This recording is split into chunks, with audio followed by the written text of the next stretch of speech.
بنعمل ميني بيتزا في البيت. مقادير الميني بيتزا: كيلو دقيق بنخلوه كويس جدا تماما، بعدين بنضيف عليه معلقة سكر سنتوفيش، 10 جرام خميرة فوري، ربع كوباية زيت نباتي، ذرة من الملح، علبة زبادي، وبيضة. ومحتاجين ماء فترة للعجن. هنخلص كل نخل الدقيق كويس وبعدين ننزل بالمكونات بتاعتي. كده احنا بنخل الدقيق اهوت. هنخلص كل النخل كويس تماما، ونبدأ نضيف المكونات الجافة الأول على بعضها، وبعدين ننزل بالمكونات السائلة بتاعتي. قبل ما ننزل بالمية بننزل بالبيضة والزيت والزبادي.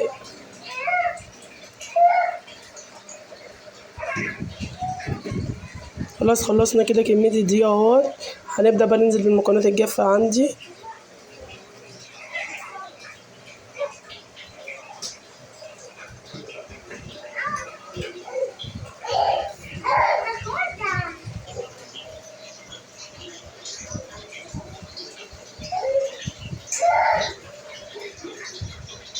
يا ريت لو أول مرة تشوفوني اشتركوا في قناتي مطبخ بسمة، فعلوا زر الجرس، شيروا الفيديو عشان الكل يستفاد.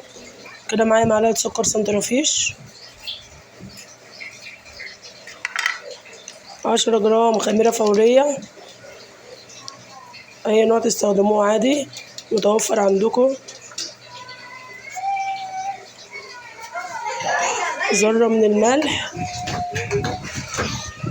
وديت كده حوالي 4 جرام أو 5 جرام بيكنج باودر.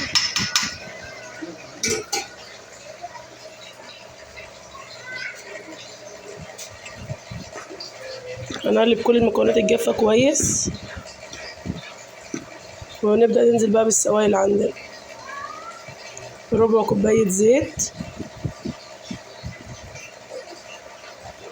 انا مبحطش الكمية كلها، انا حطيت ربع كوباية بس. معايا بيضاية، تقدروا تقللوا الكمية لو انتوا حابين، تقدروا تضاعفوا الكمية، تضاعفوا كل المكونات. كوباية زبادي سادة،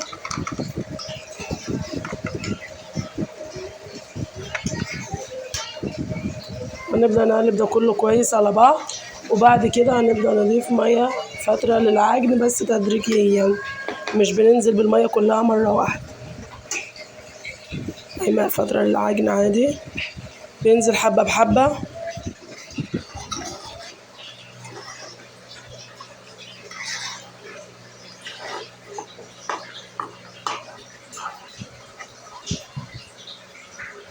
كده اهو بننزل بالمية بتاعتي، وبعد كده هبدأ اشتغل بقى بايدي، مش هحتاج المعلقة دي خالص عشان اعرف اشتغل.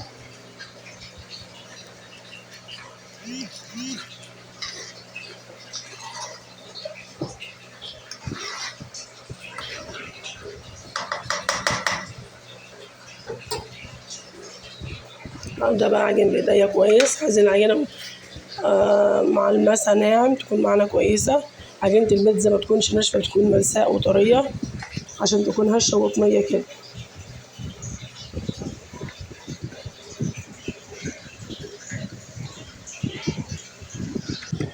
هنبدأ نعجن كويس لعند ما نخلي العجينة بتاعتنا ملساء وناعمة. بعد كده بقى نركنها تخمر لمدة ربع ساعة أو نص ساعة حسب الوقت يعني.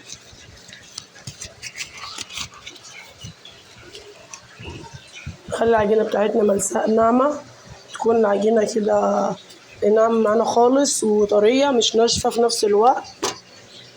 الملمس بتاعها يكون كويس.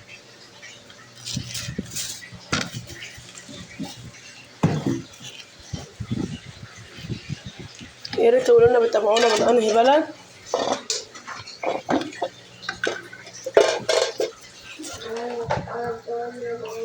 كده خلاص بنبدأ نلم العجينة بتاعتنا خلاص كده، مش هنديها مية تاني كده. مادام العجينة بتاعتنا عجينتها كويسة مش محتاجة بقى، بنلمها بشوية زيت وهنشوف. هنبدأ نجهز الصلصة بتاعتها، هنبدأ نجهز الحاجات اللي احنا عايزينها. انا مش هحشيها النهارده حاجة الا موتزاريلا وزيتون بس. انا اوقات بعملها بشاورما واوقات بعملها بلحمة مفرومة، فانا النهارده هحشيها بس ايه، جبنة موتزاريلا وزيتون شرايح. انا كده خلاص حطيت شوية الزيت اهوت، بلم العجينة بتاعتي كده نزلت شوط الزيت اللي فاضلين، بلم بيهم بقى العجينة ونسيبها تريح بقى لمدة 10 دقايق كده ولا نص ساعة عبال ما نجهز الدمعة بتاعتنا. خلاص كده هنبدأ نلمها حلو لما تكون العجينة بتاعتنا كده لمت من الطبق خالص مش ماسكة في الطبق.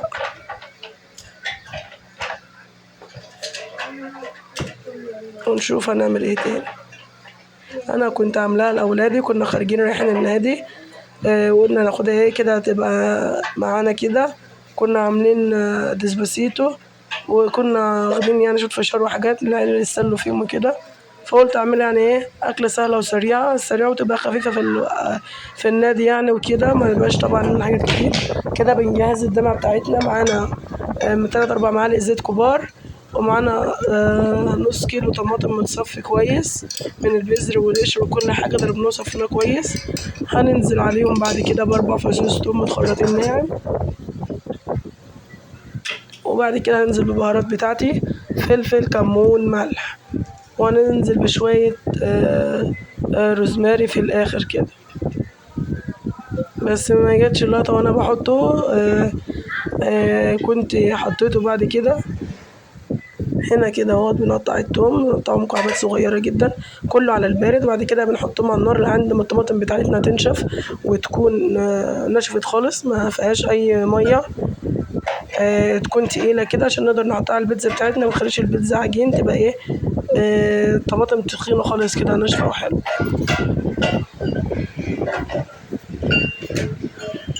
كده هنحط الكمون والفلفل كده، ربع معلقة كمون، ربع معلقة فلفل أسمر. بعد كده بنحط ملح بقى حسب الرغبة، معلش، وحط معلقة سكر عشان الحموضة بتاعة الطماطم. حطينا الملح بقى وناخدها وننزل بقى على النار. كده بقى احنا بنقطع العجين كده وبفرد العجين بتاعتي. محتاجين صاج كبير او حسب ما انتوا عايزين تسووا يعني فيه. تقدروا تعملوها في الطاسة كمان يعني مش شرط في الفرن. وتيجي ده حاطين في الصاج تحطوا فيه دقيق سيمونيلا او دقيق بسبوسة حسب ما بتسموه يعني في قعر الصاج يعني من تحت وكده، عشان البيتزا بتاعتنا ما تلزقش. طبعا البيتزا ما بنرفعهاش خالص ولا بنطخنها، بنسيب سمكها كده درجة نص سنتي كده، علشان خاطر البيتزا بتاعتنا ما تخش الفرن برضه هتتخن تاني. ونغرسها جامد بالشوكة كده عشان خاطر ما تتنفخش مننا. هنبدأ بقى نخلص كل الكمية كده فرد كده، وبعدين نبدأ بقى في التسويق بتاعها.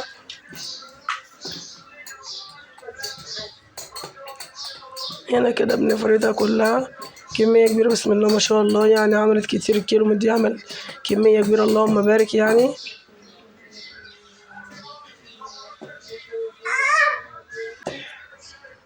هنبدأ فرد كله كده. تقدروا تفردها بإيديكوا كمان لو مش متوفر عندكوا الآلة دي زي نظام نشابة كده بس لها دي.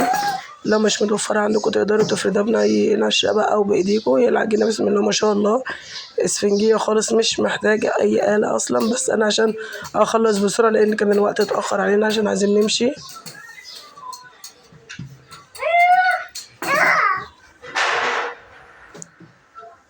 كده بنخلص كل الكمية ونبدأ بقى تشكيلة نحشيها، وبعدين بقى كده احنا بنحشيها بالصلصة بتاعتنا اللي جهزتها معاكم.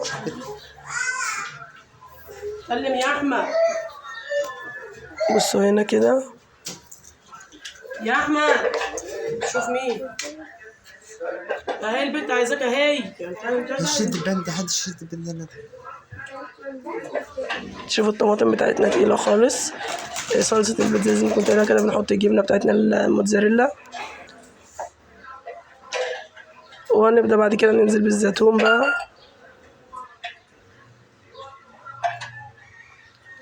هنحط على كلها جبنة وبعد كده بننزل بالزيتون بتاعنا. الزيتون متقطع شرايح عادي، تقدروا تحشوها أي حاجة، فلفل ألوان، أي خضروات، طماطم، حاجات من زي كده. بس أنا الصراحة كنت مستعجلة فحشيتها جبنة وزيتون بس. تقدروا تحشوها اللي انتوا حابينه يعني حسب ما انتوا عايزين.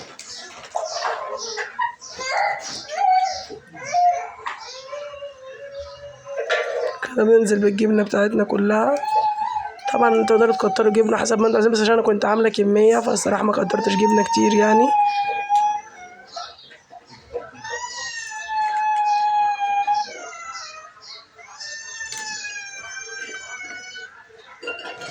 هنبدأ بقى نجهز الزيتون وننزل بيه.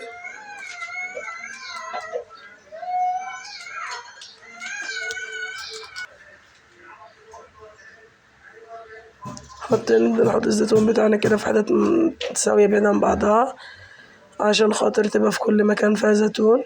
ونبدأ بقى نسخن الفرن بتاعنا درجة حرارة 180 ونسويها بقى على نار يعني متوسطة، مش عالية أوي ولا واطية أوي.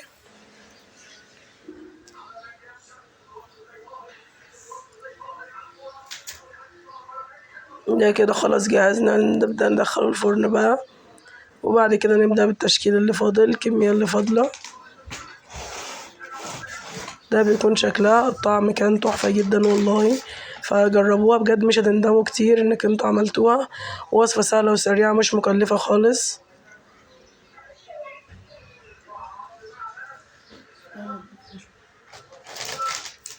تقدر تعملها يعني في أقل من ربع ساعة، هتبقى سهلة وجميلة يعني والطعم تحفة. كده الشكل النهائي بعد ما طلعت من الفرن.